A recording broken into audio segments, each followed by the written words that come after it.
Now we're going to talk about your medications. So there are a few medications that are involved with stimulating your eggs for an egg retrieval. Your nurse will go over specifically what you need, but I do want to go over them so you're aware of what they are, what their names are, and why you may need to take them.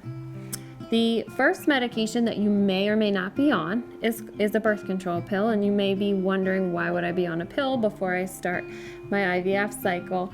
And that is because in a natural cycle without any medications, the body typically picks 1 or 2 eggs to ovulate during that cycle. Now, for IVF, we don't want 1 or 2. We are trying to stimulate a whole group or cohort. So the purpose of the birth control pill is to suppress that selection process. You'll be on the pill for about 7 to 10 days, and then we'll have you stop the pill, start injectables, and that will allow us to stimulate a whole group of eggs as opposed to just that 1 or 2. Now, moving on from birth control pills is the stimulation medication. So these are the medications that are stimulating or recruiting the eggs to grow and mature inside the follicles.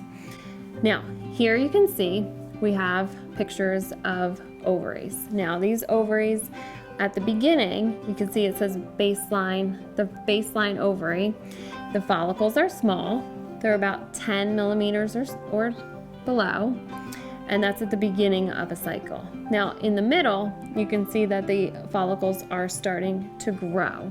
And then towards that last picture, you'll see that the follicle they're bigger, they're about 18 millimeters, right around that size. So that is the goal of these stimulation medications, is to take those follicles that are small at baseline and get them to grow into a larger size, right around 18 millimeters. Those medications are called Menopur, Gonal-f, and Follistim. These are gonadotropins that use follicle stimulating hormone, and Menopur uses LH or luteinizing hormone as well to stimulate follicles on the ovaries and help recruit eggs.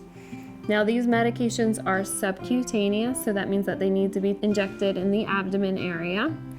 Your nurse will teach you exactly how to administer the medications.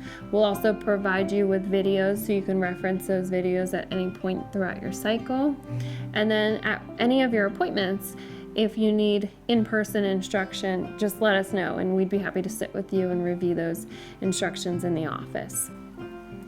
Now, while you're on these stimulation medications, there are other medications that you'll be advised to use to help really control your response. They're called Cetrotide, Ganirelix, or Lupron, and they can help prevent premature ovulation while you're on the stimulation medications.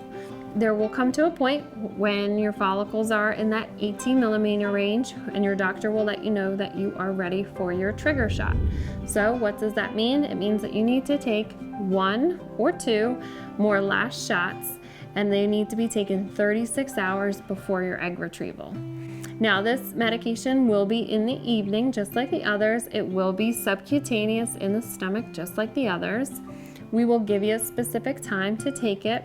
And again, it will be 36 hours before the egg retrieval. So, for example, if you had to take it tonight, I might say take it this evening at 8 p.m. and your retrieval will be in 2 mornings at 8 a.m. The trigger shot is called HCG, or human chorionic gonadotropin. The other brand names for this are Novaril or Pregnil. And sometimes, along with HCG or used alone, a Lupron trigger can be used to also induce ovulation 36 hours after you take it.